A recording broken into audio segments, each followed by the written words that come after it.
Cycle पर चलते थे, वो आज बड़ी बड़ी गाड़ियों पर चल रहे हैं, बड़े बड़े मकान बन गए। अब किसका किसका नाम मैं गिनाऊं। दोस्तों, श्री राम जन्मभूमि में मंदिर के चढ़ावे की राशि में गबन के दावे ने अब बड़ा रूप ले लिया है। मामले की गंभीरता को देखते हुए मुख्यमंत्री योगी आदित्यनाथ ने स्पेशल इन्वेस्टिगेशन टीम यानी कि एसआईटी गठित कर दी है। उधर स्पेशल ऑपरेशन ग्रुप यानी एसओजी ने मंदिर कर्मचारी लवकुश मिश्रा को हिरासत में लेकर पूछताछ शुरू कर दी है। सूत्रों के अनुसार जांच के दौरान मंदिर में चढ़ावे की राशि गिनने वाले कर्मचारी लवकुश मिश्रा के घर से करीब 10 लाख रुपए नगद बरामद किए गए हैं। युवक रुदौली के शूजागंज क्षेत्र के मीनापुर फगौली गांव का रहने वाला है। बताया जा रहा है कि कुछ रकम घर की अलमारी में रखी गई थी, जबकि कुछ नकदी गोबर के ढेर में छिपा कर रखी गई थी। बरामद धनराशि के स्रोत को लेकर फिलहाल जांच जारी है और अधिकारियों ने इसके संबंध में कोई अंतिम निष्कर्ष सार्वजनिक नहीं किया है। मामले में एक और कर्मचारी को संदेह के आधार पर ही हिरासत में लेकर पूछताछ की जाने की जानकारी भी सामने आई है। दोनों कर्मचारियों की जिम्मेदारी मंदिर में आने वाले चढ़ावे की गिनती और उससे जुड़े कार्यों की थी। बताया जा रहा है कि दोनों कर्मचारी को हर महीने लगभग 18 से 20 हजार रुपए वेतन मिलता था, लेकिन हाल के महीनों में उनकी संपत्तियों में असामान्य वृद्धि की चर्चा जांच एजेंसियों के रडार पर है। जांच के मुताबिक एक कर्मचारी ने तो लगभग 1.5 करोड़ रुपए मूल्य की जमीन खरीदी, जबकि दूसरे ने करीब 40 लाख रुपए का एक प्लॉट खरीदा है। वहीं आरोपी बताए जा रहे लवकुश मिश्रा के पिता बच्चू लाल ने अपने बेटे का बचाव करते हुए कहा कि उनका पुत्र एकदम से निर्दोष है।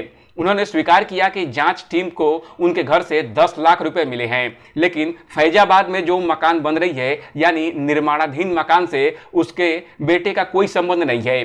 दावा किया जा रहा है कि मकान निर्माण के लिए उन्होंने अपनी कृषि भूमि गिरवी रखी है। मामला ये है कि वहाँ नौकरी करते थे 4-5 महीने से, और अपन वहाँ कुछ चोरी लुका का गई तो वहाँ यहाँ तलाशी भी जो है, यहीं से अपन जो पाए जो पैसे रुपए 10-5 लाख रुपए जो है वो लेके चले गए।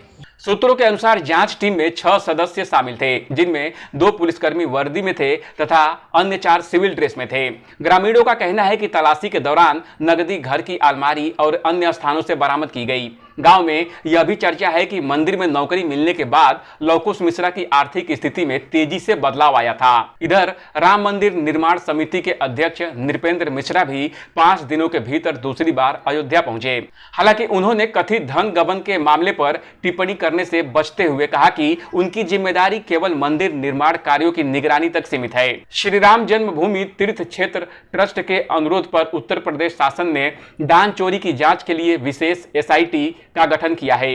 इसका अध्यक्ष लखनऊ के कमिश्नर आईएएस विजय विश्वास पंत को बनाया गया है, जिसमें आईपीएस किरण एस और विशेष सचिव फाइनेंस नील रतन को सदस्य नियुक्त किया गया है।